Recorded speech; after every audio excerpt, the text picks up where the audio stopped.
बोलो श्री प्राणनाथ प्यारी की जय। बोलो श्री सतगुरु महाराज की जय। पन्ना धाम की जय। सर्व सुंदर साथ की जय। बंदो सतगुरु चरण को करूं सो प्रेम प्रणाम। अशुभ हरन मंगल करन धनी श्री देव चंद जी नाम। श्री प्राणनाथ निज मूलपति श्री महराज सुना। तेज कुंवर श्यामा युगल को पल पल करूं प्रणाम। पिया जी को पल पल करूं प्रणाम। चर्चा प्रारंभ होत है सुनो साथ चित दे। भजो राज श्यामा श्री प्राणनाथ सखी जीवन हमारो ए।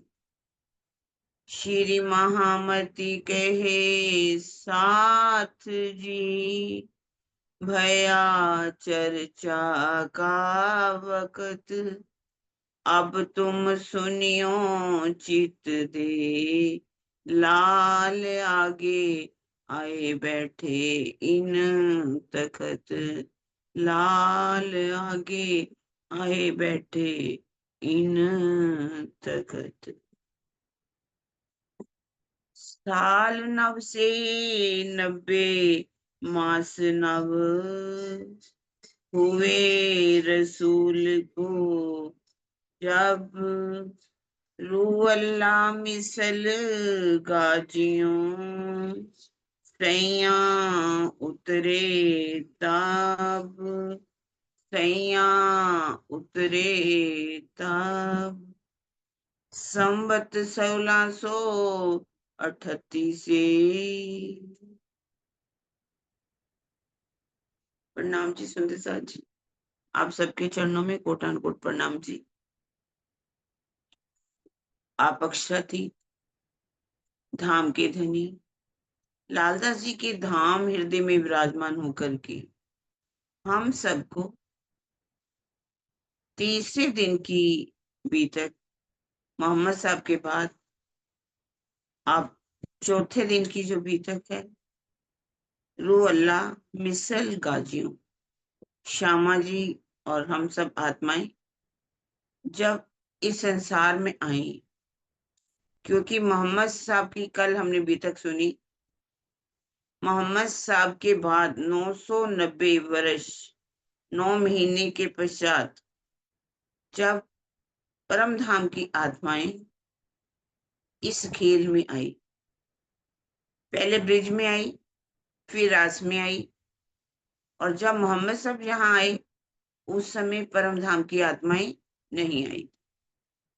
खेल मांग लिया था, लेकिन खेल मांगने के बाद राजी ने उनकी नूरी नजर को अपने दिल में अभी ले रखा। अक्षर की आत्म को भेज दिया अरब में, और उन्होंने के द्वारा कुरान के अंदर सब निशानियां लिखवा दी गई।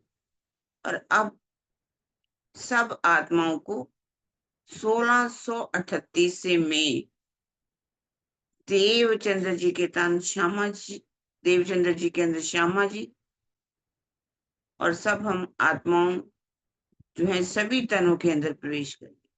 तभी लिखा है रू अल्लाह मिसल गाजियों मोमिन उतरे तब। रू अल्लाह श्यामा जी उनकी जमात। गाजी का मतलब होता है जो अपने प्रीतम पर पूरी तरह से समर्पित हो जाएं, अपने लिए कुछ ना रखें, सब कुछ उनका धनी के लिए, उनको वास्तव में गाजी कहा जाता है। लेकिन यहाँ जो है गाजी किसे कहा गया? गाजी का मतलब है हिंदुओं को मारो, अपना संप्रदाय बढ़ाओ, किसी को भी जहां देखो उसको मूली गाजर की तरह काट दो। तो आपके आगे नाम के आगे क्या लग जाएगा? गाजी। जैसे कि गाजी जो थे, जो भी लगवाने वाले, उन्होंने उस समय जब शिव जी आए हुए थे, उससे पहले भी, चाहे वो मेरठ हो चाहे दिल्ली हो, उन्होंने इतने लोगों का खून तैमूर लिंग, उसने इतने खून बहाए, इतने खून बहाए कि नदियां जो नालियां थी, नदियों की तरह बहने लगी, इतना खून बहाया। तो उनके आगे क्या लगा दिया? गाजी तैमूर लिंग। इसी तरह से ही अब लेकिन यहाँ पर जो गाजी शब्द है, जो पूरी तरह से धनी के ऊपर समर्पित हो जाए, वो गाजियों की जमात, मिसल गाजियों की जमात जो है, इस माया के फानी संसार में उतर करके आई। देवचंद्र जी का जो जन्म है वो कब होता है? 16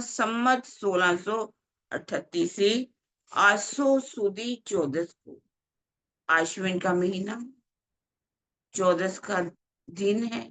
और उस समय जन्मे दिन श्री देवचंद्र जी आए प्रगटे मारवाड़ मुंह, मारवाड़ देश के अंदर उनका जन्म होता है।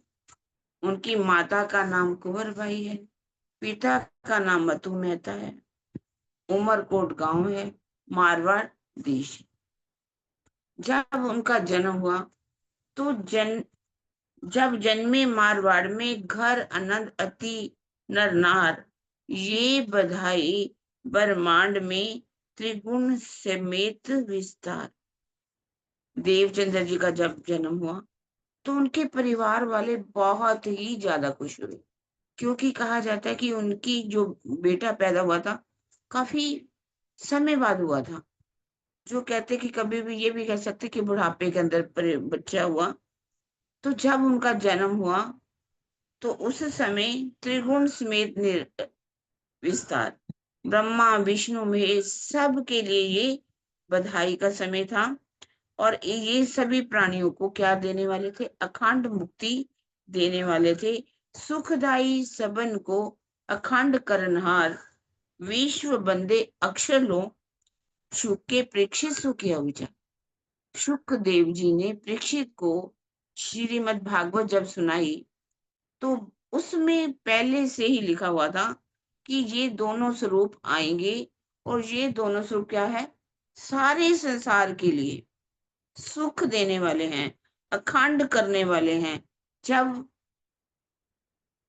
देवापी और संतनु भ्राता, यानी कि देवापी और संतनु, देवापी संतनु भ्राता मरु इक्ष्वाकु वंशज कलाप ग्राम में असाते महायोग बलाविंतु।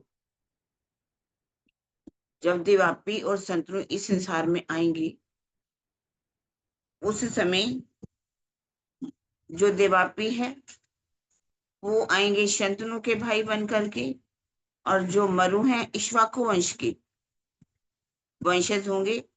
ये दोनों कलाप ग्राम में जा करके बहुत अधिक महायोग से बलवान, योग युक्त, योग बल से वो युक्त होंगे। अर्थात जब देवापी, जैसे कि मैंने उस दिन भी बताया, जो देवापी थे वो किसके भाई थे? शंतनु के भाई। देवापी बड़े थे, शंतनु छोटे थे, लेकिन गादी पर अधिकार तो बड़े बेटे का होता है। शंतनु गादी पर बैठ गए।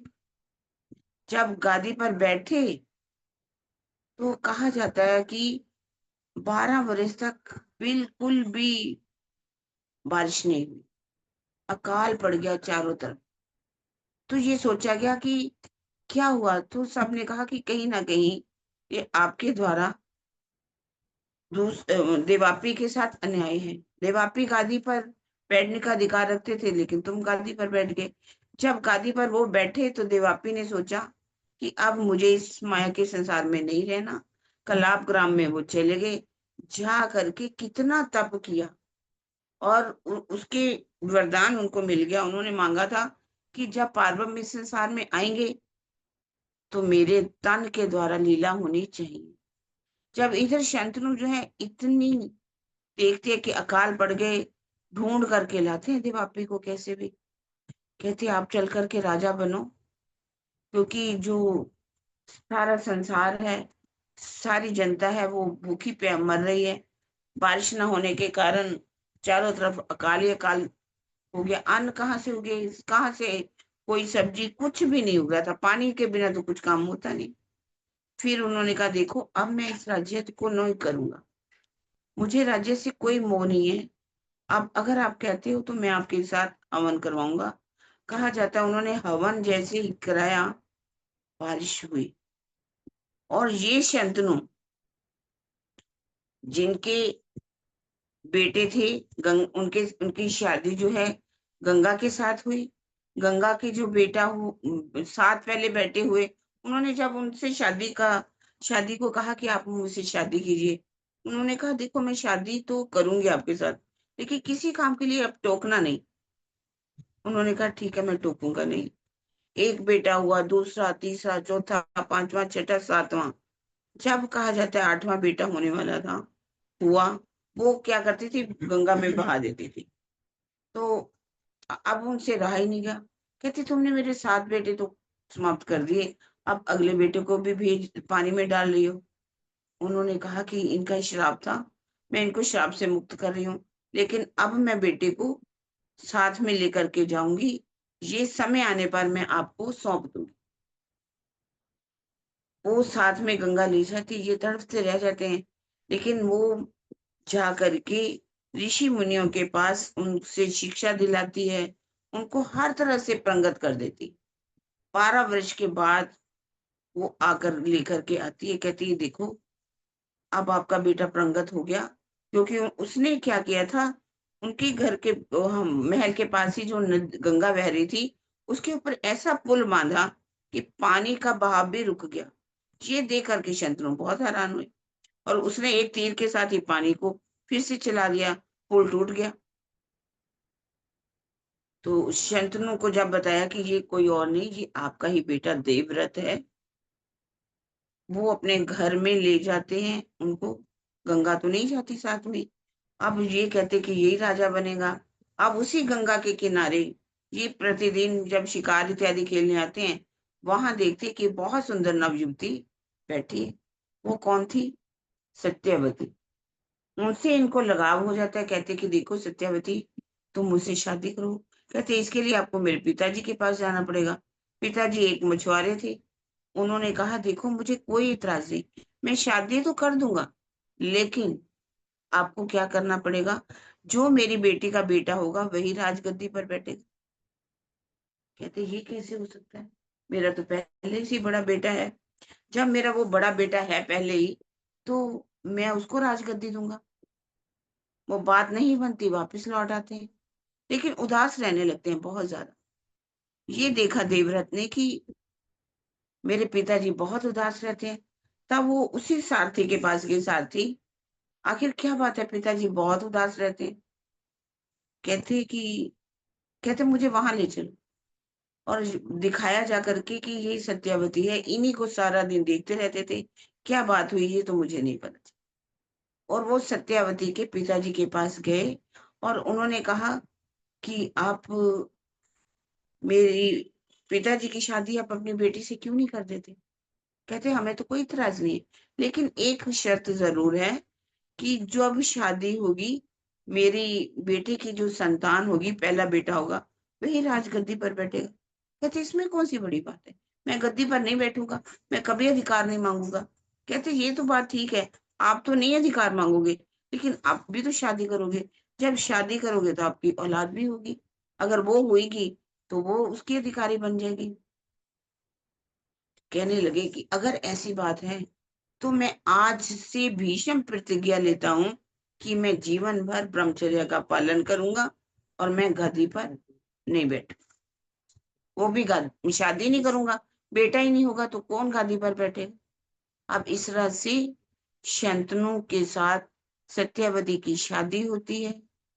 उनके घर दो बेटे होते हैं, चित्र और विचित्र। चित्र की तो किसी तरह से लड़ाई के अंदर पहले से ही मौत हो जाती है, और जो विचित्र है वो बीमार रहता है। भीष्म जो पितामह है, उनकी शादी अंबा, अंबिका और बालिका के साथ। अंबा तो पहले से एक शाल राजा के साथ प्यार करती थी। उसने भीष्म पितामह से कहा कि आपने मेरे साथ बहुत ही गलत किया। मैं शाल्व राजा को पहले ही दिल दे चुकी थी, आप मुझे यहाँ ले आए। कहते देवी, अगर ऐसी बात ही पहले ही बताते तो मैं आपको लेकर के भी नहीं आता। अब वो जा करके कहते कि आप आजाद हो और जाओ, शाल्व राजा के पास चले जाओ। अब वो शाल्व राजा के पास जाती है, लेकिन शाल्व का जो राजा था उसने भी कहा कि मैं अब तुमसे शादी नहीं कर सकता, मैं भीख में ली हुई तुम्हें कैसे स्वीकार कर लूं। अब ना इधर की रही ना उधर की रही, और वो दुर्वासा ऋषि के आश्रम में पहुंच जाती है। कहती मैं अग्नि अपने आप को लगा लूंगी जब तक मुझे ये वरदान नहीं दोगे कि मैं जो है भीष्म पितामह की मौत का कारण बन। और वो उनसे जबरदस्ती वरदान ले लेती है। इधर अंबा और अंबालिका, विचित्र बीमार रहने लगे। विचित्र भी बीमार थे, उनकी अचानक मौत हो गई। अब वंश तो फिर भी नहीं बढ़ा, कैसे करते। और वो सत्यवती भीष्म पितामह को कहती है कि आप ऐसा काम करो। कहते मैं तो नहीं कर सकता, मैंने तो जीवन भर ब्रह्मचर्य का पालन करने की प्रतिज्ञा कर चुका हूं। तो जो सत्यवती है वो इससे पहले प्राशर ऋषि के साथ उनका संबंध बन चुका था, और उनके द्वारा भी बेटा पैदा हो चुका था। वो बनते हैं वेद व्यास जी। और वेद व्यास जी को बुलाया जाता है कि तुम नियोग विधि के द्वारा कैसे भी हो इस वंश को बढ़ाओ। वो बहुत चाहते तो नहीं, लेकिन माता की आज्ञा का तो पालन करना ही पड़ेगा। कहा जाता है कि जब अंबिका आती है, अंबिका उनकी शक्ल को देख करके डर जाती है, आंखों पर आंखें बंद कर लेती है, और वो माता को कहते देखो, अंबिका ने आंखें बंद कर ली, इसका जो आपका बेटा पैदा होगा वो अंधा होगा। और जब अंबालिका उनके कमरे में आती है तो वो इतना देख के डर जाती है, पीली पड़ जाती है। कहते अब ये जो बच्चा पैदा होगा आपका बेटा, वो क्या है, पीला रहेगा, बीमार रहेगा, औलाद नहीं पैदा कर सकता। ये कह करके वेद व्यास जी तो वहां से चले जाते हैं। हाँ, उसके बाद वो अपनी दासी को भी भेजती है, लेकिन दासी जो है वो इतनी हंसी खुशी के साथ आती है। तो उनका बेटा क्या पैदा होता है कि वो होते हैं विदुर। बाद में यही जो अंबालिका है, अंबिका है, उसके द्वारा धृतराष्ट्र पैदा होता है। अंबालिका के द्वारा पंडु पैदा होते हैं। जब गादी पर बिठाने की बात आती है तो गादी पर तो बिठाया जाता है पंडु को, और धृतराष्ट्र को नहीं बिठाया जाता। इनके दिल में ये इच्छा थी कि मुझे, मैं बड़ा हूं लेकिन मेरी आंखों के कारण, अंधे होने के कारण गादी पर नहीं बिठाया। और उनके जो बेटे होते 100 बेटे, दुर्योधन और जो पंडु है, इनके तो वरदान था कि ये बच्चे नहीं, इनके हो ही नहीं सकते थे। पर इसने, कुंती ने दुर्वासा ऋषि को ही खुश करके उनसे वरदान ले लिया था कि वरदान से वो किसी देवता से भी बेटे ले सकती थी। और उसने ये मंत्र जो दिया था, एक बार जब उसकी शादी नहीं हुई थी तो वो मंत्र पढ़ दिया, और सूर्य देवता के द्वारा उसके बालक हुआ जिसका नाम हुआ कर्ण। और बाद में पंडु की शादी जो औलाद नहीं हो सकती थी, पांचों पांडव जो हैं देवताओं के द्वारा पैदा। इस तरह से आगे चल करके ये युद्ध होता है, महाभारत का युद्ध होता है। ये कारण बनता है आंखें भी ना होना और पीलेपन, आपस में विरोध। क्योंकि जो धृतराष्ट्र था वो हर हमेशा चाहता था कि अब जो मेरा बेटा पैदा हो दुर्योधन, वो राजगद्दी पर बैठे, वो उकसाता रहता था, जिसके कारण से इतनी सेनाएं मारी गई। ये थी उनके दिल की इच्छा। ये वही शंतनु थे जो किसके भाई थे, देवापी के। और ये देवापी और शंतनु और आगे भी लिखा हुआ है कि जब ये आएंगे, क्योंकि विश्व बंदे अक्षर लो शुक के परीक्षित सो के हुए विचार। भागवत के अंदर शुकदेव जी ने परीक्षित को ये बात बताई कि ये दोनों जो हैं बलवान होंगे, योग से युक्त होंगे, और इनके द्वारा सारे संसार को अखंड मुक्ति मिलेगी। और ये जब आएंगे, लिखा हुआ चौपाई में, सतयुग के बीज भूत इन बीच बड़ो विस्तार, होसी सब में जाहिर अखंड ए संसार। ये क्या है? सतयुग के बीज होंगे जब ये आएंगे दोनों, तो उस समय सुंदरी और इंद्रा के नाम से आकर के जाहिर हो जाए, और ये सतयुग का कारण बनेगी। सतयुग का कारण मतलब क्या है? जब ये आकर के अपने संप्रदाय को फैलाएंगे, उस समय सतयुग जैसा वातावरण हो जाएगा। सतयुग का बीज होना अर्थात सतयुग का ही वातावरण हो जाना। जैसे कि मैंने पहले भी बताया था, सतयुग आता है तो धर्म जो है वो 4 चरणों पर खड़ा होता है: सत, तप, ज्ञान और कर्म। और उस समय देवापी और मरु, यानी कि पहला जामा देवचंद्र जी का, दूसरा मेघराज जी का जिसमें प्राणनाथ जी की लीला हुई, और इस समय रोला के द्वारा भी जब लीला हुई, तो दोनों के द्वारा सतयुग जैसा वातावरण था। सतयुग का वातावरण क्या मतलब? सत्य भी था, सब सुंदर साथ सत्य पर चलते थे, क्योंकि सबने अपने दिल में किसको बसाया था? सत्य को बिठाया। सुंदर साथ सत्य बोलते थे, और अपने प्रीतम को भी दिल में बसाया हुआ था, जिसके कारण सत्य सत्य था। क्योंकि राज्य भी सत्य है, तो उनके सुंदर साथ भी सत्य हैं। इसलिए राज्य को कौन प्यारे हैं? अपने सुंदर साथ जो सत्य बोलते हैं। ये कहा सांचारी साहिब, साच सो पाइए, साच को साच है प्यार। हम सत्य के द्वारा ही उस परमात्मा को पा सकते हैं। अगर हमारे दिल में थोड़ा भी झूठ है, थोड़ा भी कुफर है, थोड़ा भी ईर्ष्या है, द्वेष है, कोई काम है, क्रोध है, लोभ है, मोह है, अहंकार है, तो हम उस प्रीतम को अपने दिल में नहीं बसा सकते। क्योंकि राज्य किसको प्यार करते हैं? सांची, जो सत्य हैं। उस समय सुंदर साथ ने सत्य के ऊपर पूरी तरह से चले, और उस समय तप भी था। आप देखेंगे आगे चल करके, जब पन्ना जी में पहुंचते हैं सुंदर साथ, चाहे वो लालदास जी हो, चाहे गोवर्धन दास जी हो, चाहे मुकानदास जी हो, चाहे वल्लभ भाई जी हो, चाहे गोदावरी बहन हो, चाहे संतो भाई हो, कोई भी हो, लच्छो भाई हो, कितने सुंदर साथ ने तप किया। हर पल वो अपने प्रीतम की सेवा में तैयार रहते। किसी समय भी कोई भी सोने का बहुत ही कम, लिखा हुआ है कि पहले उठी आम, जिस समय उस समय जो जीव सृष्टि जो थी, वो सबसे पहले चर्चा खत्म होती थी, और बोरी बिस्तर लेकर के भागती थी सोने के लिए। वरना रात को चर्चा 12 बजे भी खत्म हुई, उसके बाद भी सुंदर साथ कैसे बैठ जाते थे जयंती भाई की कोठरी के सामने, और बैठ करके जो सुना होता था उसका कैसे दोहराई करते थे। और शिवजी साहब भी कहीं सोए हुए नहीं दिखाई दिए, चाहे वो दोपहर 12 का 3 समय हो, चाहे रात का 12 से, चाहे 2 बजे 3 बजे के बाद, कहीं भी सोने नहीं। कहीं एक कप चुपाई आती है, कहीं आंख मीची के ना, कहीं थोड़ी सी आंख बंद हो गई हो तो अलग बात है।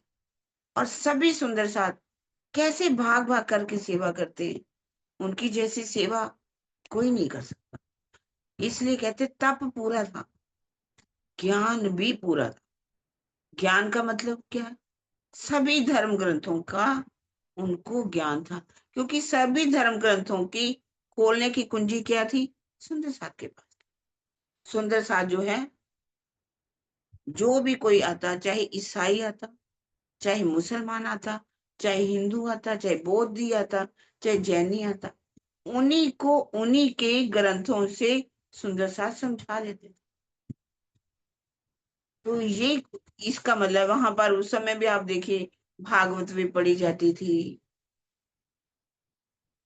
वेद पढ़े जाते थे, उपनिषद पढ़े जाते थे, कुरान पढ़ी जाती थी, हदीसें पढ़े जाते थे, बाइबल पढ़ी जाती थी। सभी धर्म ग्रंथों से चर्चा भी होती थी और सभी सुंदर साथ को पूर्ण ज्ञान भी था। इसलिए ज्ञान भी पूरा था और कर्म भी होता था। कर्म क्या है?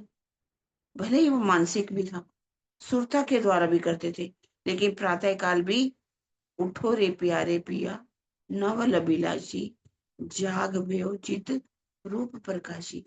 ऐसे सुंदर साथ जो है प्रातः काल उठ करके बड़ी वृत्त पढ़ते थे, वहां पर अपने प्रीतम को भी जगाते थे। और सुबह ये भी बोला जाता था, ठंड लगे तो पिया शाल उड़ाइया।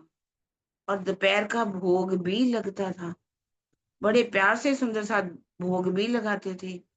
और शाम के समय आरती भी होती थी बंगला जी के अंदर, और रात को पुरावनी भी होती थी। सुंदर साथ बड़े प्रेम से बोलते थे। कहने का मतलब कि उस समय कर्म भी था। लेकिन आज अगर बहुत से सुंदर साथ हम देखें तो क्या है, क्योंकि कहते हैं कि कर्म कांड तो नहीं करना, क्योंकि कर्म कांड तो जो बंद कर्म की बंदगी है वो तो राज्य से दूर करती है, इश्क बंदी राज्य के पास ले जाती है।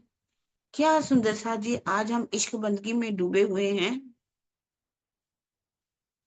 मार्फत में भी डूबे नहीं, और हम कर्म भी नहीं करते। कर्म कांड को एक कर्म कांड मत बनाइए। लेकिन मैं ये भी नहीं कहती कि राज्य की चेतवनी छोड़िए और आप कर्म कांड में लग जाइए, ऐसा भी नहीं। मन के द्वारा सुंदर साध ने उस समय भी पूरा कर्म किया, लेकिन जो सुंदर साध का दिल अगर भाव उसमें है, मैं बहुत से सुंदर साध के घरों में जाती हूँ, बहुत से सुंदर साध चितवन भी पूरे करते हैं, प्रातःकाल उठ जाते हैं, वो चितवन में भी डूबे रहते हैं, रात को भी डूबे रहते हैं, लेकिन वो अपने समय पर आरती को भी उतार लेते हैं। पर ऐसा भी नहीं कि आरती का समय आ गया, अगर कोई चर्चा हो रही है, कहीं ध्यान लगा हुआ है, नहीं नहीं हमने तो ये करना ही करना, ऐसा भी नहीं है।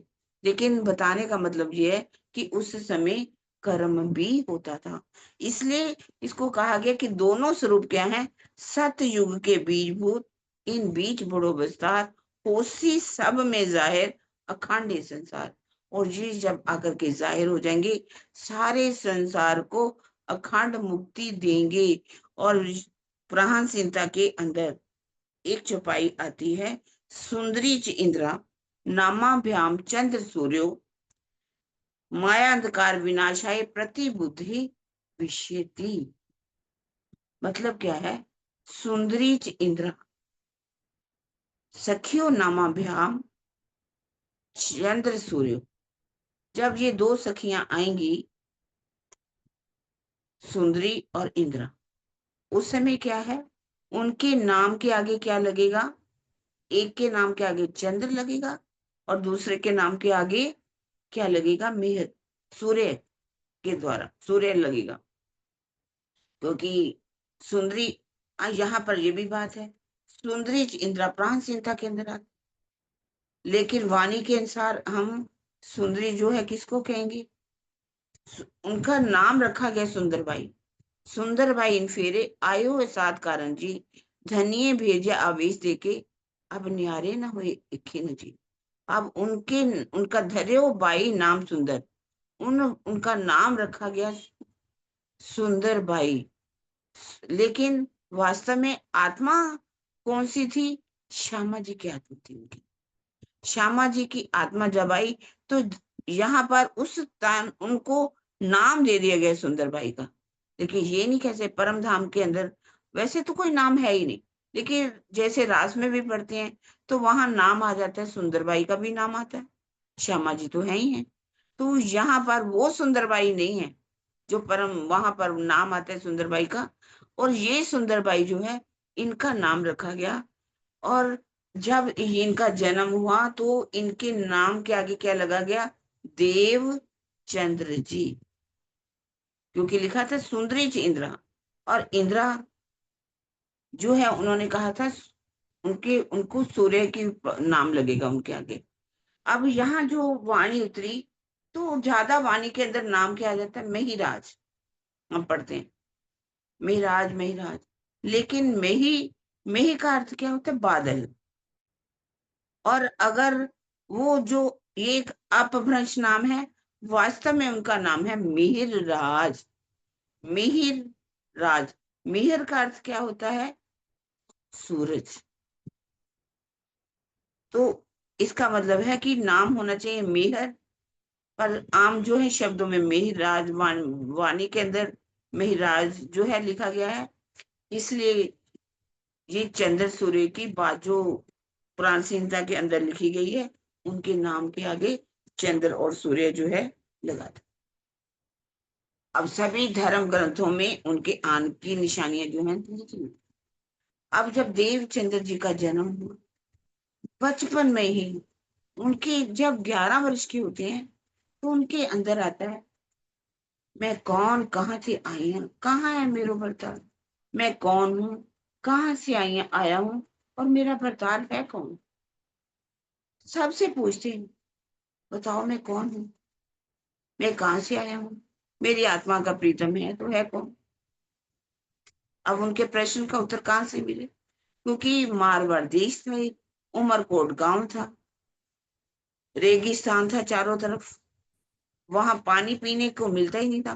पानी पीने के लिए भी कई कई दूर जाना पड़ता था, तब जाकर के पानी लेकर के आते थे। अब ऋषि हो, महात्मा लोग हो, संत जो हैं, वो कहाँ पर रहते हैं? जहां पर पानी बहुत अधिक हो। क्योंकि कोई भी ऋषि मुनि हो, महात्मा हो, खाने के बिना तो गुजारा कर लेगा, लेकिन पानी के बिना नहीं जिया जा सकता। आप पानी के बिना कुछ 3 दिन तक शायद जी सकते हो, जब बहुत ज्यादा जो, तो 7 दिन तक। इसके बिना आप जी नहीं सकते। अब पानी ना होने के कारण ऋषि मुनि, कोई महात्मा तो थे ही, आते ही नहीं। आप पूछे तो किससे पूछे? और जो भी गांव के साथ साथ के लोग थे, वहां जाते पूछते कि कोई तो बताओ कि परमात्मा कहाँ मिलेगा। तो तभी परमात्मा तो कण कण में विराजमान है, परमात्मा को क्या ढूंढना, जहां जाओ परमात्मा को पालो। कहते अच्छा, परमात्मा कण कण में विराजमान है। आज भी बहुत से लोग से पूछो तो वो क्या कहते हैं? परमात्मा तो क्या ढूंढना, जहां देख लो कण कण में परमात्मा। यदि उनसे प्रश्न किया जाए, यदि परमात्मा जो है सत्य है, चित्त है, आनंदमय है, तो हर चीज सत्य चेतन आनंदमय होनी चाहिए ना। तो कोई भी चीज सत्य चेतन आनंद क्यों नहीं है? अगर किसी को कहा जाए कि तुम जाओ नरक में जाओ, कहेंगे मैं क्यों नरक में जाऊं? आई, यदि आप कहते हो कि परमात्मा कण कण में विराजमान है, तो फिर आप नरक में क्यों नहीं जाना चाहते? अब इन्होंने भी जब पता चला कि उन्होंने कहा कि परमात्मा कण कण में है, तो कहने लगे पिंगल श्याम की बाहर, गांव के बाहर मूर्ति है, मंदिर बना हुआ है, मैं जाकर के भक्ति करूंगा और उनसे उनको पालूंगा।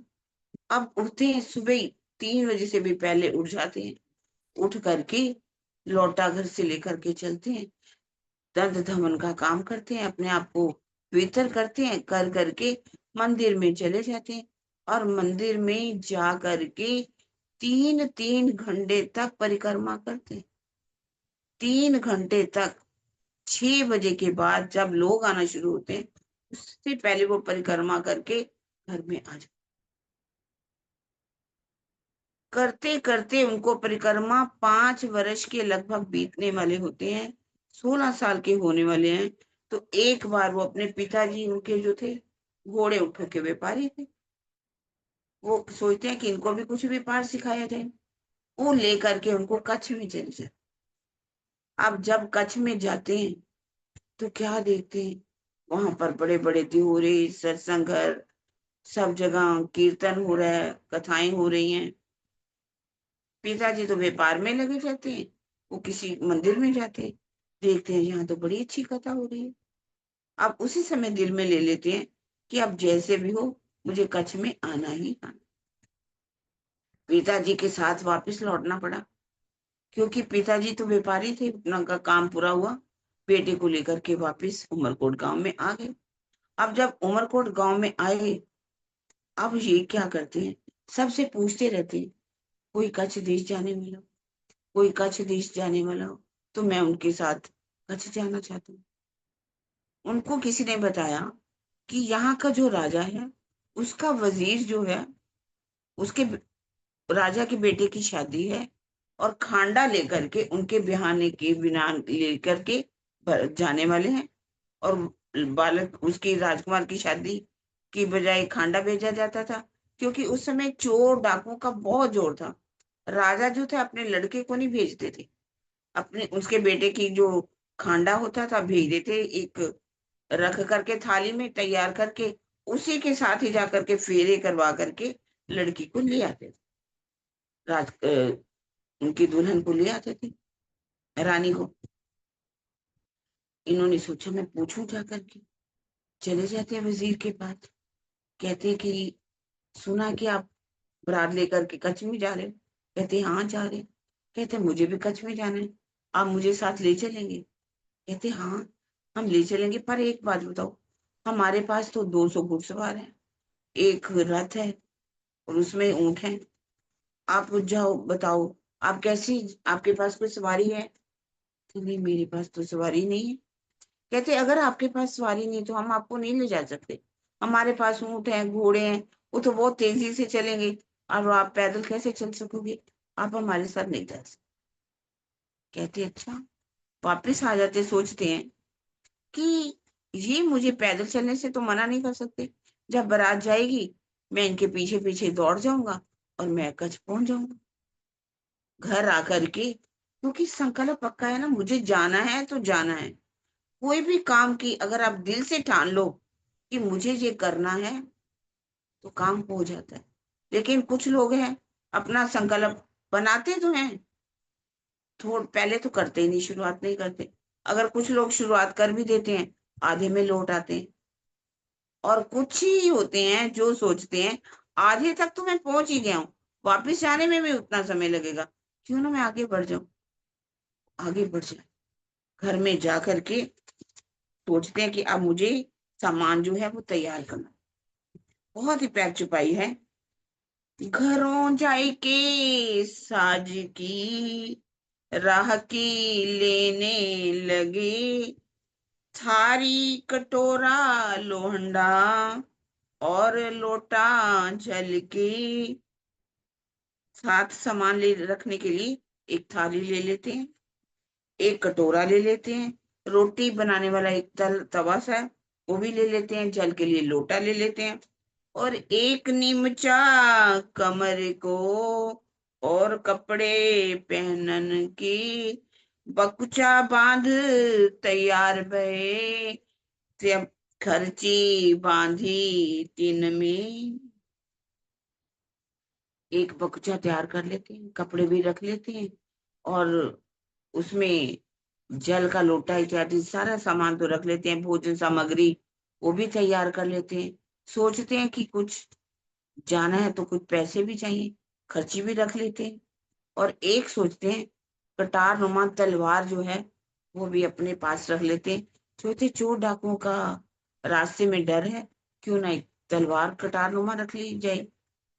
और दोपहर के समय क्या करते, भोजन करके ऐसा करते कि जैसे मैं सो रहा हूँ, आराम किया करने के लिए लेट जाते। शाम के समय बारात निकलती थी वहां पर। दिन में इतना सूरज चमकता है कि कोई भी उस धूप में निकल ही नहीं सकता। वो गर्म रेती होती है, उसमें तो इंसान वैसे ही पूरी तरह से भुन जाए। शाम के 5 बजे के बाद बारात निकलती है, आवाज आ जाती है हमको, लेकिन चुपचाप पड़े रहते हैं, क्योंकि बारात देखने के लिए माता पिता आज वहां बैठ गए दरवाजे के, जिस दरवाजे से उन्होंने निकलना था। आप देख रहे हैं माता पिता बैठे हैं, बारात निकलनी शुरू हुई, आवाज आई, कुछ समय के बाद आवाज भी बंद हुई। माता पिता किसी कारण से उठ करके गए। अब उन्होंने अपना बकुचा उठाया और भागने लगे। अब ये नहीं सोचते अरे भाई बारात तो निकल गई, अब मैं कैसे जाऊंगा, अकेला पड़ जाऊंगा, बहुत मुश्किल होगी, पहुंच पाऊंगा कि नहीं पहुंच पाऊंगा, आज नहीं फिर कभी चलूंगा। ऐसा नहीं, भाग जाते। भागते भागते भागते रात पड़ जाती है, अंधेरा होने लगता है। कहते हैं कि उनके अंदर मन में दहशत हो जाती है, थोड़ा सा डर तो है, तो बालक ही ना, अभी आयु भी कितनी है, सिर्फ 16 साल की, थोड़ी दहशत है। तो अब सोचते मैं किस रास्ते जाऊं, क्योंकि अंधेरा चारों तरफ। जो उनको पद चिन्ह दिखाई दे रहे थे, अब चिन्ह भी दिखाई नहीं दे रहे, क्योंकि ऐसा वो रेगिस्तान था कि हवाएं इतनी तेज आती हैं, हवा इधर की इधर, इधर की इधर, इधर की इधर। अब सोचे निशान भी दिखाई नहीं दे रहा, अब मैं किस छोड़ जाऊं, किस दिशा पर चले जाऊं, और डर भी लग रहा है कि चोटा को भी ना दे। इतने में चले जा रहे हैं तो एक शख्स से दिया दीदार, तब बड़ी दहशत पे ऐसा है वो विचार, एक चोर मुझको मारेगा, नहीं बचने का ठोर, मेरा बस कछु ना चले, मुझ गई दिस। और ये लगता है चोर है, अब ये क्या करेगा, मुझे आकर के मारेगा, ना जाने मेरी बुद्धि क्या काम करेगी, मैं क्या करूंगा। कुछ ही देर बाद वो शख्स जो है उनके सामने आ, अब मन में तो बहुत दहशत है, क्योंकि उनका भेष कैसा था, ए भेष सिपाही का, कमर कटारी तलवार, मुंह दाढ़ी हाथ बरछी, ऐसा भेष बना बन। हाँ, ये भेष कैसा है, सिपाही का भेष है, कमर में कटारी है, हाथ में तलवार पकड़ी हुई है, मुंह पर दाढ़ी है, और हाथ में बर्छी भी है एक में। ऐसा उनका वेश देख करके डर जाते कि अब ये मैं बचूंगा नहीं, ये किसी तरह से मुझे ये मार देगा। जब सामने आए, उन्होंने सीधे ही आकर के क्या कहा, ये बेटा, ये जो तुम्हारे बक्सा पकड़ा हुआ है, ये मुझे दो। जब उन्होंने हाथ में से ले लिया और अपनी पिछोरी जो थी वो बिछा दी, और कहा, ये बालक लेट जाओ, चुपचाप लेट जाओ। अब उनके हाथ में जो कटारनुमा तलवार भी लेके आए थे, क्या करते, उन वेश ही ऐसा था, डर गए अब देख करके। अब सोचते हैं ये क्या करे, ये चोर मुझको मारेगा, ये मुझे अब मार दे। उन्होंने अपनी पिछोरी जो थी वो वहां पर पटका पिछोरी बिछा दी और लिटा दिया, चुपचाप लेट गए। और उन्होंने के एक हाथ में जो तलवार थी उसका अपने पर जोर दिया, और उनकी एक जांग के ऊपर जोर से दबाया, क्योंकि भागते भागते उनके पेट में दर्द शुरू हो गया था। उन्होंने कहा, अरे भाई, इस स्थान में तो मेरी क्षमा है, तो अब पेट दर्द हो रहा है, उसका दर्द भी तो ठीक करना होगा। जैसे ही उन्होंने जोर से दबाया, पूछा, ये बालक दर्द ठीक हुआ, कहते हाँ, दर्द थोड़ा इधर भी है। दूसरी तरफ जाकर के उन्होंने वहां पर भी जोर से जांग पर जब पैर रखा, दोनों तरफ की वायु निकल गई, और कहा, उठ के खड़ा हो जा। खड़ा उठ करके खड़े हो गए, जो वो पिछोरी थी उनकी कमर में बांध दी। अब सोचते हैं कि इन्होंने मुझे मारा तो नहीं, पर ये मुझे क्या बनाएगा, गुलाम बना करके अपने वहां पर ले जाएगा। अब उनके साथ साथ चुपचाप चलने शुरू हो गए। राजे ने उनकी जो है पिछ जो बकुचा है, गठड़ी है, अपने कांधे पर रख ली, और उनकी कमर में पटुका बांध दिया, साथ साथ चलने। अब ये तो था ही उस समय, ऐसा था कि लोग जो थे गुलाम बनाते थे, गुलाम जब भी पैसे से खरीद लेते थे, काम करवाते थे उनसे भोजन। अब सोचते ये मुझे काम तो करवाएगा ही करवाएगा। अब वो पूछते हैं कि बताओ, तुम्हारा नाम क्या है, बताते हैं देवचंद्र जी। पिता का नाम क्या है, मधु मेहता। माता का नाम क्या है, कुंवरबाई है। गांव क्या है, उमरपुर। देश क्या है, मारवाड़ देश है। कहाँ जा रहे हो, कच्छ में जा रहा हूँ। किस काम के लिए जा रहे हो, कुछ काम है मुझे, ये नहीं पता कि मैं परमात्मा की खोज के लिए जा रहा हूँ। चुपचाप उन्होंने भी, तुम्हारा राजा कैसा है, राजा का व्यवहार कैसा है। अब देखिए, उमरकोट से जब चलते हैं तो कच्छ की दूरी कितनी है, 40 कोस। 40 कोस का मतलब क्या है? 120 मील। अगर उसको किलोमीटर का हिसाब लगाया जाए तो थोड़ा सा और बढ़ जाए। अब 120 किलोमीटर चलना, यहाँ तो कहीं हमें कोई 5 7 10 किलोमीटर भी चलना पड़े तो साधन ढूंढेंगे। जहाँ सोचेंगे हम इतना पैदल कैसे चल सकते हैं। बालकों को भी कहो तो आजकल तो छोटे छोटे बालकों को भी गाड़ी चाहिए, एक्टिवा चाहिए, तब वो चलेंगे। लेकिन ये है देवचंद्र सिंह। अब रांची भी उनके साथ। अब बातें करते करते ऐसा लगा हवा के वेग से वो उस स्थान पर पहुंच गए जहां पर बारात ने डेरा डाल रखा। अब कहते कि गठरी जो थी उनके हाथ से पकड़ा दी। अब राजी देखिए, रूहों से कितना प्यार, कितना श्यामा जी से प्यार करती हैं। उनकी गठरी भी अपने मोढे पर रख करके चल रहे, ताकि उनको गठरी भी उठानी ना पड़े। गठरी जैसे ही दी और देखा, पूछा कि वो सामने देखो जो टेंट लग रहा है, कहीं ये आपके गांव वाले तो नहीं है, बाराती तो नहीं है। अब बड़े ही गौर से देखने लगे। पीछे जैसे ही मुड़ करके देखा, देखते वहां तो कोई भी। फिर उनके मन में आता है, अरे मेरा किनने पकड़ा था हाथ, ये कौन था?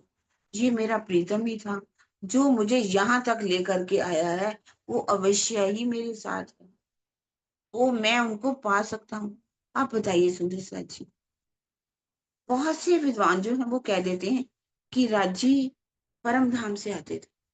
परम धाम से आकर के पहला दर्शन देते हैं, परम धाम से आकर के दूसरा दर्शन देते हैं, फिर तीसरा दर्शन देते हैं। क्या राजी जो है रूहों के बिना रह सकते हैं? राजी तो अपनी रूहों के बिना रह ही नहीं सकते। राजी कहते हैं, मैं रह ना सको रूहों बिन, रूहें रह ना सके मुझ बिन, जब याद आए बाको तो सही ना बिछोगा किन। क्या राजी परम धाम से आकर के दर्शन देते हैं? ऐसा क्या है कि राजी जा नहीं रह सकते?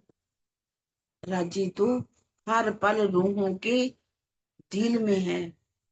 वो हमेशा शहरक से भी नजदीक है। दूरी पर्दा तो ही करत है, अंतर ना आड़े नूर। राजी से पर्दा किसने बना रखा है? हमने बना रखा है।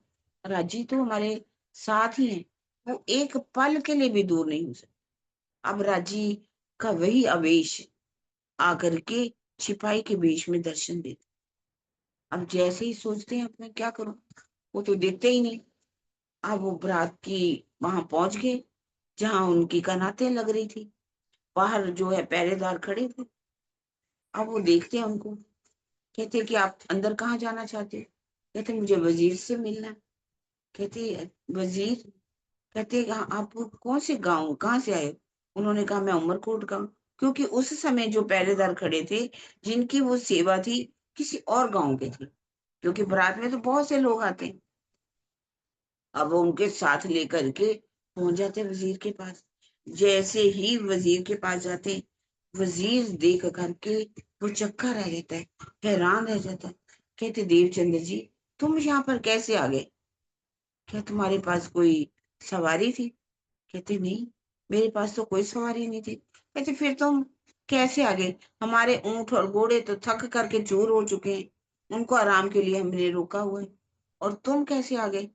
कहते नहीं नहीं, मैं तो आपके सिर्फ पैरों के चिन्हों को, घोड़े के चिन्हों को देख देख करके यहाँ आ गए। वो हैरान तो होते हैं। देखिए राजी ने उनके ऊपर ऐसा पर्दा डाला। कहते हो सकता बालक है, जवान लड़का है, आकर के आ गया हूँ। कहते अच्छा देवचंद्र जी, ऐसा करो, आप थोड़ा आराम करो, भोजन तैयार हो रहा है, तो आप भोजन कर लेना। कहते देखो नहीं, मैं भोजन तो अपने हाथ से बनाऊंगा, तब करूंगा। कहते भाई, तुम भी कायस्थ जाति के, हम भी कायस्थ जाति के, जब हमारे दोनों की जाति कायस्थ है तो फिर इसमें तो कोई बात ही नहीं, हमारे यहाँ का बना हुआ आप भोजन कर सकते। कहते जात पात की बात नहीं है, मैं जिसको भोग लगाना चाहता हूँ, मैं उनके लिए अपने हाथ से भोजन बनाऊंगा और फिर खाऊंगा। कहते ऐसा करो, यदि आप भोजन नहीं हमारे यहाँ से करना चाहते तो कुछ सेंधा ले लो, जो सामान राशन इत्यादि आप हमारे यहाँ से ले लो। कहने लगे कि अच्छा, बहुत सोचा कि बहुत ये विनम्रता पूर्वक कह रहे हैं, तो उन्होंने अंदर से कुछ सामान लिया, आग जलाई, हाथों से भोजन तैयार किया, तैयार करके जो उनके पास थाली थी उसमें डाला, और जिस स्वरूप का उन्होंने दर्शन किया था उसी स्वरूप को वो भोग लगा करके भोजन किया और कुछ आराम करते हैं। और हमें भी सुंदर साथ को जब भी कुछ खाएं तो हमें क्या करना चाहिए? राज्य को भोग में शेर, उनको याद करना चाहिए, और भी ये भी कहना चाहिए, ये धनी, ये प्रीतम, ये आप हमें खिला रहे हो, हमारी क्या औकात कि हम आपको खिलाएं। हाँ, आप हमारे दिल में हो। यदि हम खाते हैं तो हम ये सोच करके खाते हैं उन्हीं का दिया हुआ है, उनको हम खिला रहे हैं, हम आपको क्या खिलाएं। जिसके लिए एक सूफी कलंदर है, उन्होंने बड़ी अच्छी बात कही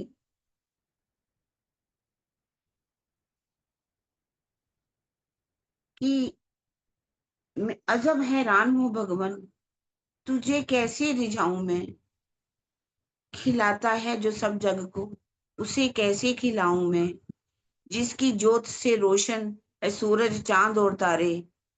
अजब हैरान हूं भगवान, उसे कैसे दीपक दिखाऊं मैं, जो भगवान सबको खिलाता है, मैं उसको क्या खिलाऊं, जिसकी ज्योत से ये सूरज रोशनी देते हैं, चांद और तारे भी अपनी रोशनी दे इस संसार को देते हैं, उसे मैं दीपक दिखाऊं।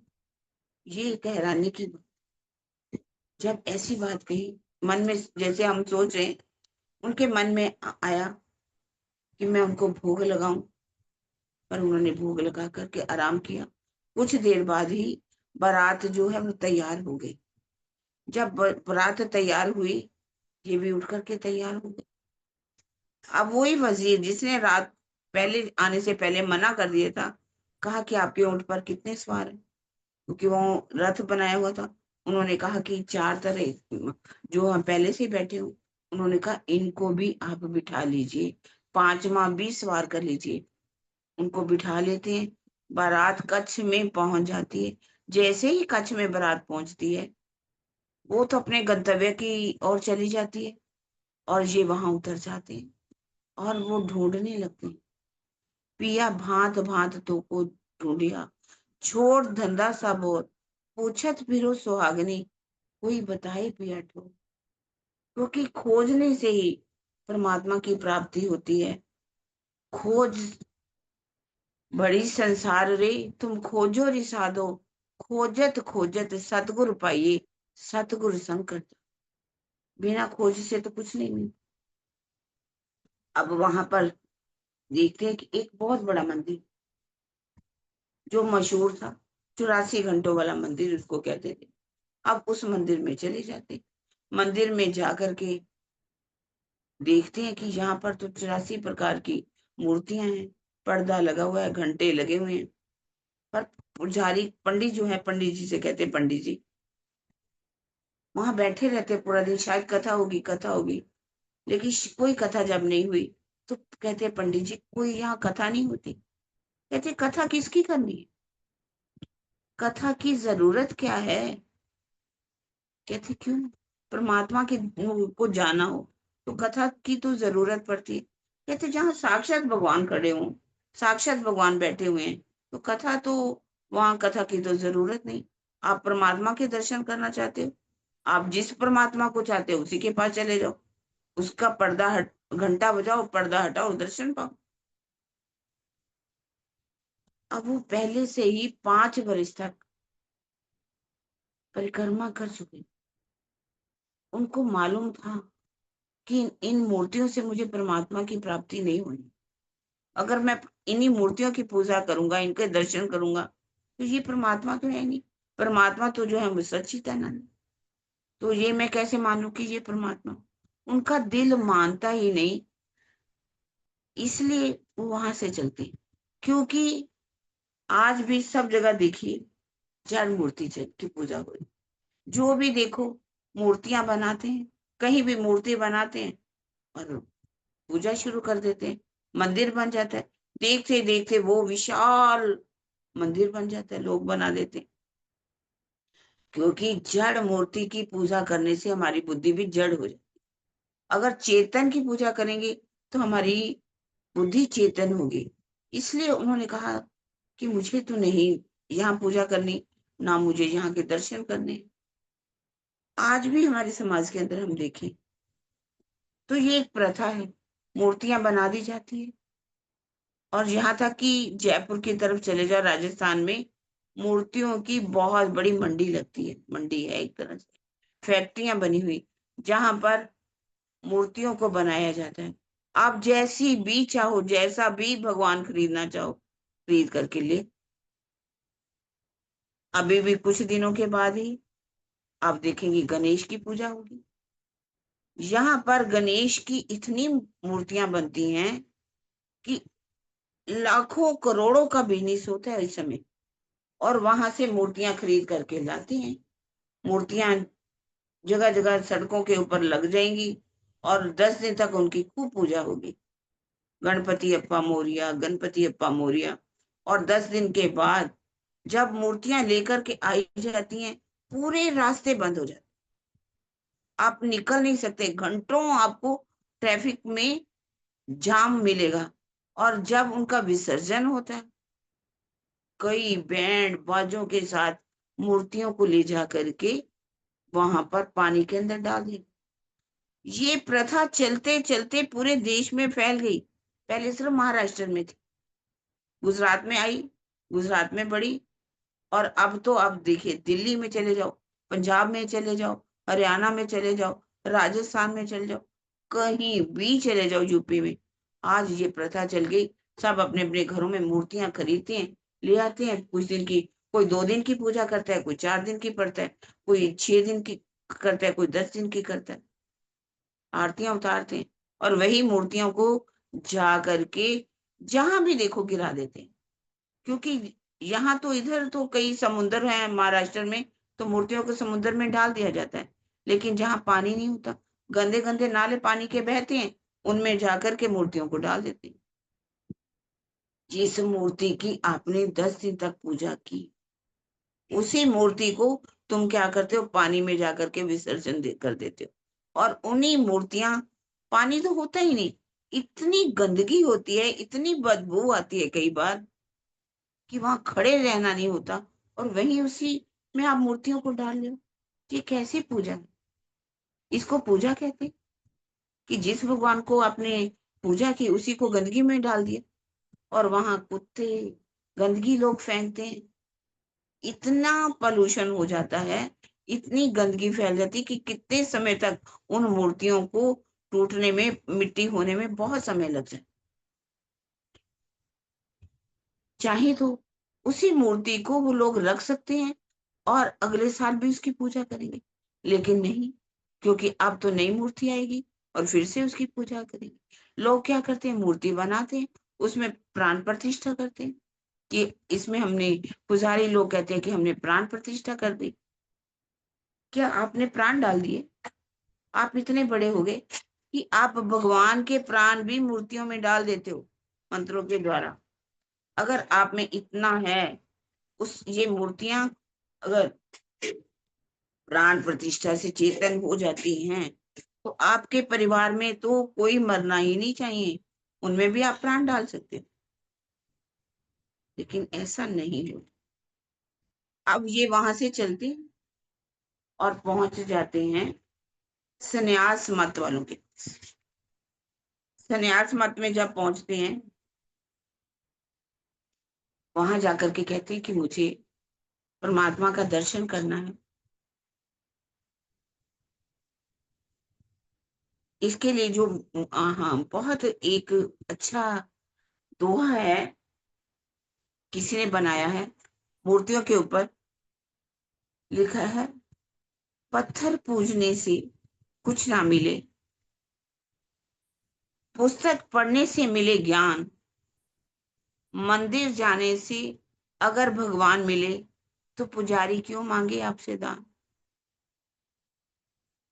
अगर मंदिर में जा करके भगवान की प्राप्ति होती है, सब कुछ आपको, हर चीज मिल जाती है, तो ये जो पुजारी पंत जो बैठे होते हैं, पंडित, वो आपसे दान क्यों मांगते हैं?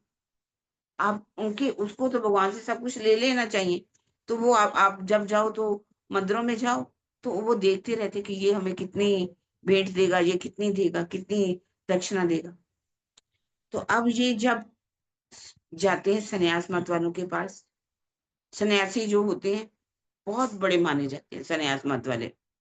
सन्यास का वास्तविक अर्थ होता है छोड़ना, संसार को छोड़ना। लेकिन इन्होंने सन्यास को तो क्या छोड़ना, सन्यास को छोड़ने के बजाय जीवन में अपने गृहस्थ आश्रम की तरह ये लोग रहते हैं। उनसे ज्यादा इनके वहां पर जाकर के देखो, सब ऐश्वर्य होता है, तरह तरह के विलास के साधन होते हैं इनके पास। अब ये जब कहते हैं कि मुझे भगवान को पाना है, उन्होंने कहा कि आपको पहले हमारी सेवा करनी पड़ेगी, फिर हम आपको दीक्षा मंत्र देंगे। या अब उनकी सेवा करते हैं सन्यासियों की, उनके जूठे बर्तन साफ करते हैं, उनके लिए पानी भर के लाते हैं, उनका भोजन बनाते हैं, उनके कपड़े धोते हैं। ये फिर उनको मंत्र दे देते, मंत्र लेकर के कहते हैं कि अब मुझे कुछ साधना सिखाइए कि जिससे मैं उस परमात्मा को पा सकूं। अब उनको वो कई तरह से ध्यान की बताते हैं, जैसे ये नेति, धोती, कपाल भाती इत्यादि जो भी है क्रियाएं करते हैं। कितना समय क्रियाएं करते करते उनको अगर दर्शन भी होता है, तो यहीं के जो है लोगों का दर्शन होता है, इससे आगे तो वो बढ़ नहीं पाते। अब वो कहते हैं मुझे तो उस परमात्मा का दर्शन करना है, जो परमात्मा जो है सत्य चितानंद। कहने लगे हमारे पास तो इससे ज्यादा कुछ है ही नहीं। और वहां पर कथा भी कौन सी होती थी? दत्तात्रेय की कथा, दत्तात्रेय की होती थी। दत्तात्रेय कौन थे? सबको मालूम है कि तीनों देवता हैं, ब्रह्मा, विष्णु, महेश। और उनकी पत्नियां कौन है? लक्ष्मी, सरस्वती और सुमित्रा। इनको ये पता चला कि अनुसुईया वो बहुत ही पतिव्रता नारी है। सारी दुनिया उनको पूजने लगी, अनुसुईया को। उनके पति थे अत्रि ऋषि। जब ये बात आकर के तारीफ करी ब्रह्मा विष्णु महेश ने कि अनुसुईया तो बड़ी पतिव्रता नारी है, कहने लगे हमसे ज्यादा पतिव्रता नारी कौन हो सकता है, आप जाओ उनकी परीक्षा लेकर के आओ। तीनों जो है, तीनों देवताओं को अनुसुईया के आश्रम में भेज देती। अनुसुईया के पास जब जाते हैं, कहते हम महात्माओं का भेष उन्होंने धारण किया। कहने लगे कि हमें भोजन करवा दो। कहते ठीक है, मैं आपको भोजन देती हूँ। भोजन रखा थाली में। कहने लगे भोजन हम तब करेंगे जब तुम हमारे सामने नग्न अवस्था में भोजन कराओगी, तब हम भोजन करेंगे। कहते आप मेरे अतिथि हो, भोजन तो मुझे कराना ही पड़ेगा। उसने पानी का छींटा लिया, उन तीनों के ऊपर डाल। तीनों क्या बन गए? 6 महीने के बालक बन गए। 6 महीने के बालक उनको बना दिया और बड़े आराम से उनको दूध पिलाया, भोजन जो भी खिलाना था खिलाया। अब पल्ले में डाल दिया तीनों को, दूध पिलाती बिठाती पालने लगी। इधर बैकुंठ में हाहाकार मची। अरे भाई तीनों आए ही नहीं, देवता आए क्यों नहीं? अब तीनों सोचती हैं कि जाएं पता करें अनसुईया की बात क्या है कि वो आ क्यों नहीं रहे। अनसुईया के वहां पहुंच जाती हैं तीनों। क्या देखती हैं कि तीनों देवता पल्ले में खेल रहे हैं।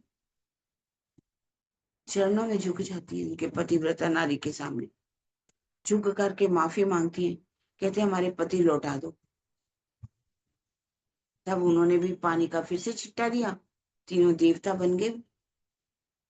और उन्होंने उनको क्या दिया? वरदान दिया कि आपके घर जो बेटा पैदा होगा, उनके अंदर हम तीनों के गुण होंगे। और कौन बने वो? दत्तात्रेय बने। दत्तात्रेय ने, कहा जाता है 24 गुरु किए थे दत्तात्रेय ने, 24 गुरु। और जिसको भी देखा, जिससे भी शिक्षा मिली, उसको उन्होंने गुरु बना लिया। कुछ लोगों को तो इतना अहंकार होता है कि वो किसी का ज्ञान ही लेना नहीं चाहते। वो सोचते हैं कि हमारे पास ज्ञान बहुत है, क्योंकि ज्ञान लेने के लिए अपनी झोली को खाली रखना पड़ता है। यदि हम पहले से ही सोचे कि हमारे पास ज्ञान है, हम भरे हुए हैं, तो आप वहाँ कुछ नहीं ले सकोगे। पर दत्तात्रेय ने जिसको भी देखा अपना गुरु बना। ये 5 तत्व, जैसे कि पृथ्वी, पृथ्वी कितनी सहनशील है, उन्होंने पृथ्वी को भी अपना गुरु बनाया। पृथ्वी के बाद आता है अग्नि। अग्नि को भी जो है, क्योंकि अग्नि के बिना कोई काम नहीं होता संसार का, अग्नि को भी गुरु बनाया। वायु को भी उन्होंने गुरु बनाया। पृथ्वी, वायु, अग्नि, जल, जल को भी उन्होंने क्या बनाया? अपना गुरु बनाया, क्योंकि यदि जल नहीं है तो जीवन नहीं है। और वायु, वायु के बिना तो हम श्वास भी नहीं ले सकते। और आकाश को भी उन्होंने अपना गुरु बना लिया। और फिर उन्होंने गुरु बनाया समुद्र को। समुद्र सबको, नदियों को अपने अंदर ले लेता है, सबको शरण दे देता है। उन्होंने कहा समुद्र भी मेरा गुरु है। सूर्य को भी उन्होंने अपना गुरु बनाया। सूर्य के बिना इस संसार में कोई भी कार्य नहीं चल सकता। चंद्रमा को भी अपना गुरु बना लिया। चंद्रमा की जैसे आप देखिए, पहले तो उनकी जो कलाएं हैं बढ़ती जाती हैं, बढ़ती जाती हैं, फिर कलाएं घटती जाती हैं, लेकिन वो अपनी शीतलता प्रदान करता ही करता रहता है। ये नहीं सोचता मेरी कलाएं बढ़ क्यों रही हैं, कम क्यों हो रही हैं। उन्होंने उसको भी अपना गुरु बना लिया। कबूतर को भी उन्होंने गुरु बनाया। पतंगा को भी गुरु बनाया। पतंगा जो है कैसे पराग चूसने के लिए फूलों के ऊपर जाता है। अब उन्होंने मछली को भी गुरु बनाया। मछली कैसे जो है अपनी जीभा के बस में आकर के मारी जाती। उन्होंने कहा कि इससे मुझे शिक्षा लेनी है कि किसी तरह से भी जीभा को बस में रखना चाहिए। अगर हम अपनी जीभा को बस में नहीं रख सकते, जीभा ही हमारी एक ऐसी है जो कि जिसको जो खाने के लिए बहुत कुछ मांगती है, हर चीज इच्छा करेगी। मैं बहुत अच्छा करारा सा भोजन करूं, मेरा खाना ऐसा होना चाहिए, स्वादिष्ट होना चाहिए, लहसुन होना चाहिए, प्याज होना चाहिए, मिर्ची होनी चाहिए। उन्होंने कहा नहीं। हाथी को भी गुरु बनाया। हाथी क्या करता है? हथनी के स्पर्श में मारा जाता है, इसलिए उन्होंने हाथी को भी गुरु बनाया। मधुमक्खी जो है उसको भी गुरु बना लिया। मधुमक्खी क्या है? वो क्या करती है? अपने लिए शहद इकट्ठा करती रहती है, बनाती रहती है, बनाती रहती है। आखिर को शहद निकालने वाले आते हैं, शहद निकाल करके ले जाते हैं। संचित करना, क्योंकि हर चीज को हम संचित करना चाहते हैं। इतना, आज मेरे पास लाख है, फिर 2 लाख हो जाए, 10 लाख हो जाए, करोड़ हो जाए, अरबपति बन जाओ, मेरा छोटा घर है, बड़ा बड़ा बना लूं, बड़ा बंगला बना लूं, महल बना लूं। तो उन्होंने मधुमक्खी से भी शिक्षा ली। मधुमक्खी को पालने वालों से भी शिक्षा ली कि मधुमक्खी को पालने वाले कैसे करते हैं। एक कुरर पक्षी होता है, कुरर पक्षी से भी शिक्षा ली। फिर उन्होंने एक छोटा बालक, उससे भी शिक्षा ली। अजगर से भी शिक्षा ली। अजगर कैसे अपने जो शिकारी का इंतजार करता रहता है कि कैसे शिकार आए और मैं उसको अपने पेट में ले लूं और अपना भोजन बना। एक भृंगु कीड़ा होता है, उससे भी शिक्षा ली। वैश्य से भी शिक्षा ली। वैश्य क्या है? अपने नींद को खराब करके अपने प्रेमी का इंतजार करती थी। कहते मुझे भी उस परमात्मा का इंतजार करना चाहिए। एक वैश्या अपनी नींद त्याग करके अपने प्रेमी का अगर इंतजार करती है, तो क्या हम इंसान होकर के हम अपनी नींद का त्याग नहीं कर सकते? नींद तो हमें इतनी प्यारी है ना, सोचेंगे कि बस जब भी समय मिला सो जाओ, सो जाओ। उन्होंने इस तरह से 24 गुरु किए थे और उसकी चर्चा वो वहां सुना करते थे। अब वो वहां से चलते हैं, नाथपंथी वालियों के पास आ जाते हैं। नाथपंथी वाले क्या है? बड़े बड़े काले काले चोले पहनते हैं, कान उनके बड़े बड़े कटे रहते हैं, कनफटे उनको कहा जाता है, कनफटे। और बड़े बड़े जो राजा महाराजा हैं, वो अपने गुरु बना लेते हैं, इसलिए उनको राजगुरु भी कहा गया है। ये लोग जो है उनके पास भी जब देवचंद्र जी के कि आप हमें कुछ शिक्षा दीजिए, उन्होंने भी योग की कई शिक्षाएं दे दी। अब योग के द्वारा किसका दर्शन होता है? अगर उनको शब्द सुनाई दे दे, कभी उनको अपने मन का दर्शन हो जाता है, कभी चित्त का दर्शन हो जाता है, कभी बुद्धि का दर्शन हो जाता है, कभी जीव का भी दर्शन हो जाता है। जीव जो 16 सूर्य की रोशनी रखता है उसका दर्शन, इससे आगे तो कोई दर्शन नहीं बताते। सोचते हैं मन, ये तो मन चित्त बुद्धि है, जीव है, तो मुझे आगे परमात्मा का दर्शन करना। अब वो मस्जिद में चले जाते हैं, मस्जिद में जाकर के वहां पर कुरान पढ़ते हैं, कुरान में काफी ज्ञान ले लेते हैं, पढ़ते हैं उस कुरान को, समझने भी लगते हैं मुल्ला से।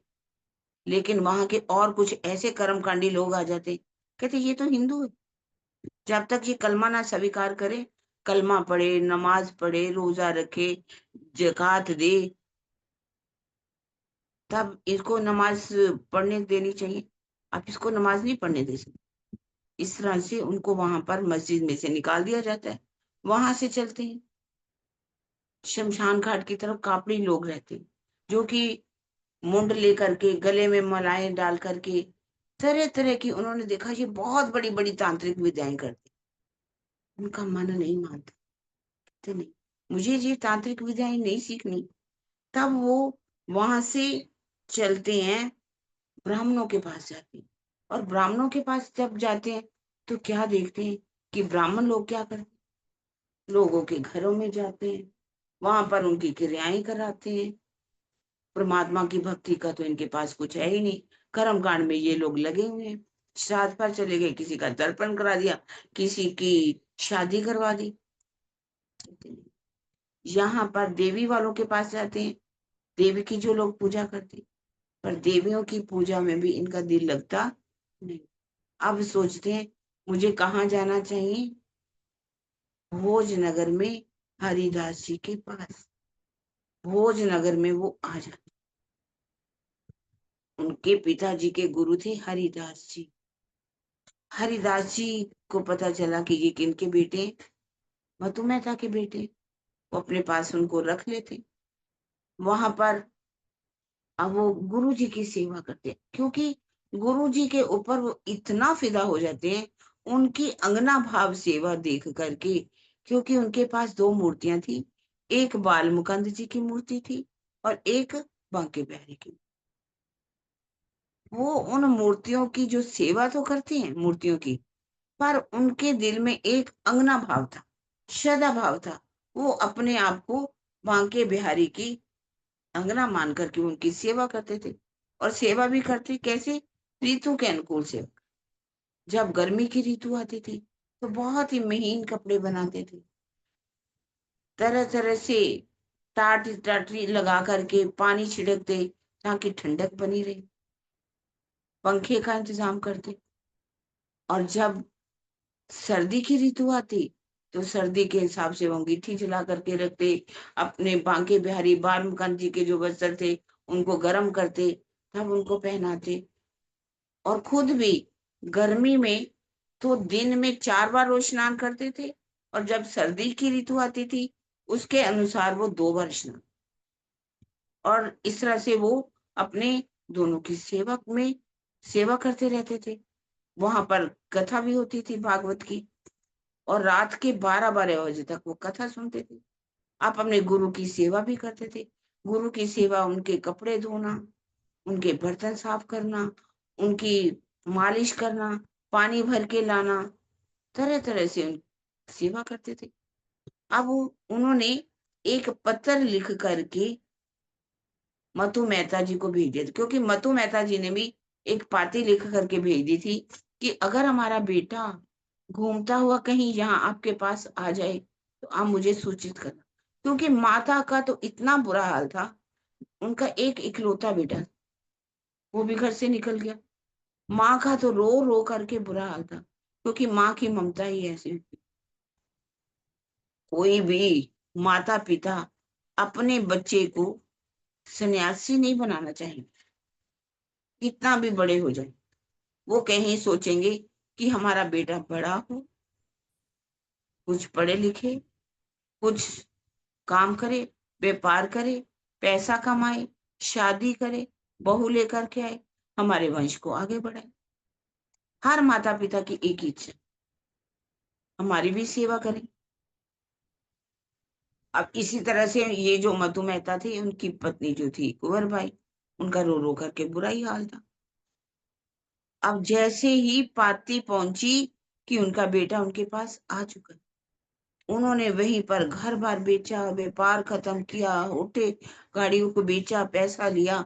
उनको मालूम था कि हमारा बेटा यहाँ तो आने वाला नहीं है। अब वो भी वहां पर आ गए, और आ करके जैसे ही बेटे को मिले, कहते कि जितनी नसीहत देना चाहते थे, उनको समझाया गया कि देखो बेटा, तुम तुम्हारे ऊपर ऋण है, तुम्हें हमारी सेवा करनी चाहिए। हम बूढ़े हो गए हैं, हम कहाँ तक काम करें, कैसे पैसा कमाएं, कैसे अपना पेट पालन करें।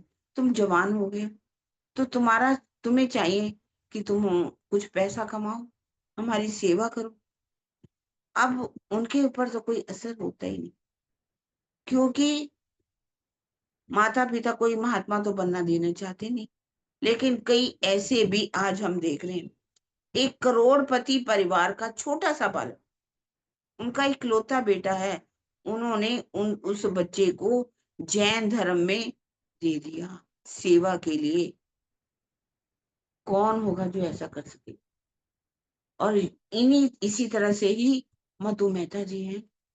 जब उन्होंने देखा इस पर कोई असर नहीं हो रहा, एक घर तो उन्होंने ले लिया था, अब उस घर में रहने लगे। उन्होंने सोचा कि अब मुझे अपने बेटे को माया में डालना है, गृहस्थ में डालना है, तो मुझे इनकी शादी कर देनी चाहिए। एक लड़की को ढूंढा, सगाई कर। इधर देवचंद्र जी उनकी सेवा करते हैं, सेवा से गुरु जी इतने खुश हो जाते हैं, हरिदास जी सोचते हैं कि अब मैं इनको अपना दीक्षा मंत्र दे दूं।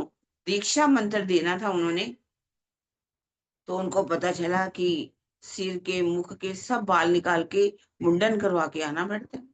मुंडन करा करके वो जब दीक्षा मंत्र लेने के लिए तैयार होकर के आ जाते हैं और बैठ जाते हैं, कहते हैं कि बताओ देवचंद्र जी, इससे पहले कोई आपने मंत्र लिया था?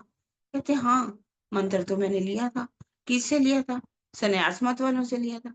कहते कोई बात नहीं, आपने अगर लिया था, एक रोटी ले लो, उसमें मंत्र लिख करके उस रोटी में डाल करके किसी भी सन्यासी को दिया, आप वो मंत्र उनको वापस लौट जाएगा, फिर मैं आपको दीक्षा मंत्र दूंगा।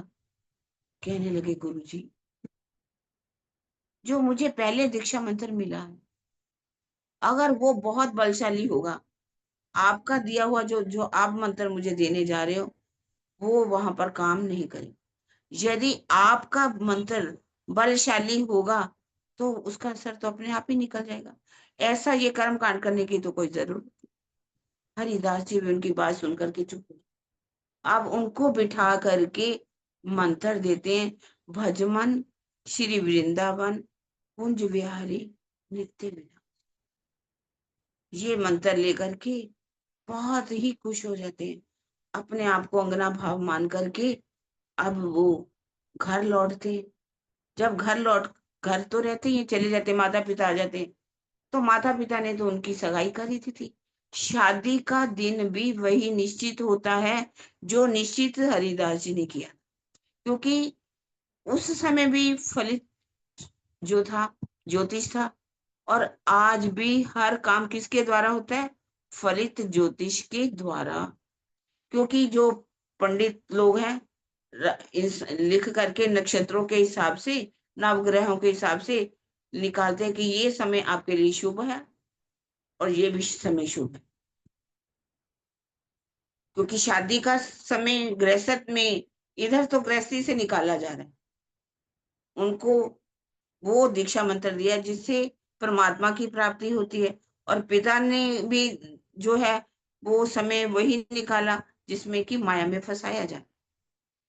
क्योंकि आज भी आप देखें, हर कोई किसके द्वारा कार्य करते हैं? यदि कोई घर बनाना हो, गृह प्रवेश करना, सगाई करनी हो, शादी करनी हो, बच्चे का यज्ञोपवीत करना हो, कोई काम बीनी शुरू करना हो, तो जाते हैं फलित ज्योतिषी के साथ तारीख निकाल के, शुभ मुहूर्त निकाल करके आते हैं, और वहां आकर के उसी के हिसाब वो कार्य करते हैं। क्या फलित ज्योतिष के हिसाब से ये कार्य करना चाहिए? अगर उसके हिसाब से देखा जाए, कोई भी कार्य सिद्ध होता है? लोग आज शादी करते हैं, क्या मिलाते हैं? गुण मिलाते हैं। गुण मिला करके कहते हैं कि किसी के 30 गुण मिल गए, किसी के 32 गुण मिल गए, और उसके आधार पर समय निकाल करके सगाई कर दी जाती है, फिर शादी होती है। अगर गुण मिलाए जाते, सब कुछ किया जाता है, तो आज हम देखते हैं कि सबसे ज्यादा तलाक कहाँ पर हो रहे हैं? हमारे भारत देश में। फाइलों की फाइलें कोर्ट में भरी हुई हैं, जिसकी बारी भी नहीं आती। इतनी डेट, इतनी डेट, इतनी डेट, जिसका भी देखो उसका तलाक हो गया, उसका तलाक हो गया। अगर आपने शुभ मुहूर्त निकाला था, पंडितों ने गुण मिलाए थे, तो आपकी शादी क्यों नहीं कामयाब हो रही? सगाइयां टूट जाती हैं। लोग बहुत अच्छा घर बनाते हैं, गृह प्रवेश करते हैं। जब गृह प्रवेश पंडितों के हिसाब से आपने किया, तो कुछ समय बाद आपका घर क्यों टूट जाता है? भूकंप आया, घर क्यों टूट गया? व्यापार आपने पंडितों के हिसाब से किया, फैक्ट्री का मुहूर्त आपने पंडितों के हिसाब से किया, तो आपको घाटा क्यों पड़ गया? आपका बिजनेस क्यों डाउन चला गया? ये पंडितों के पास जवाब नहीं होता। आप देखिए, कृष्ण और कंस की राशि तो एक थी ना? कृष्ण की भी राशि वही थी, कंस की भी राशि वही थी। रामचंद्र और रावण की राशि भी तो एक ही थी। अगर नाम के आधार पर भी समय निकाला जाए, राजा जो विशिष्ट जी थे, रामचंद्र जी को जब राज्याभिषेक होना था, उन्होंने मुहूर्त निकाला था, और मुहूर्त निकाल करके ही उन्होंने राज्याभिषेक करना था। लेकिन प्रातःकाल क्यों, क्या हुआ? उनको राज्याभिषेक क्यों नहीं हुआ? उनको कैसे 14 वर्ष का वनवास मिल गया? तो आज भी हमारे बहुत से सुंदर साथ भी क्या करते हैं? उस उन्हीं पंडितों के पास जाते हैं, समय निकालते हैं। शुभ समय निकाल करके दीजिए, पंडित जी हमारे बेटे की शादी है, बेटी की शादी है। आप उसी के ही कुछ दिनों में, जिस बेटे की शादी करते हैं, कुछ दिनों में ही उनके साथ लड़ाई झगड़े होते हैं, और कहाँ तक चली जाती बात? जेलों में जाते हैं, तलाक हो जाते हैं। ऐसी घरों में युद्ध होते हैं कि जिसको के बारे में वर्णन नहीं हो सकता। अब जैसे ही उन्होंने अपने बेटे को देखा कि वो मुंडन करा के आ चुके हैं, और उनसे अब क्या बात होती है माता पिता की, पिताजी क्या कहते हैं उनको, और किस तरह से उनकी लीलबाई से शादी हो जाती है। हरिदास जी की सेवा कैसे करते हैं, और बाल मुकुंद जी की क्या है? बाल मुकुंद जी कौन है? बांके बिहारी कौन है? कैसे मूर्ति जो है वो अलोप हो जाती है, उसके बाद वो उनकी कैसे सेवा करते हैं, इसकी चर्चा हम सुनेंगे कल। अब हमारे पास समय है 5 मिनट का।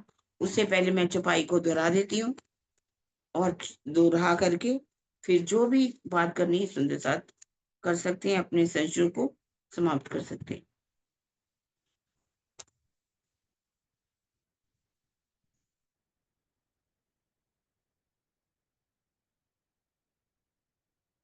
भद्र भेष देख के करने लगे शोर, एक ऐसो काम कियो, चाहिए श्रृंगार इस ठोर, चाहिए श्रृंगार इस ठोर।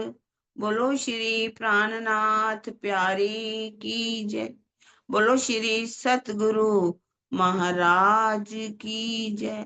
सर्वे सुंदर साथ की। प्रणाम जी सुंदर साथ।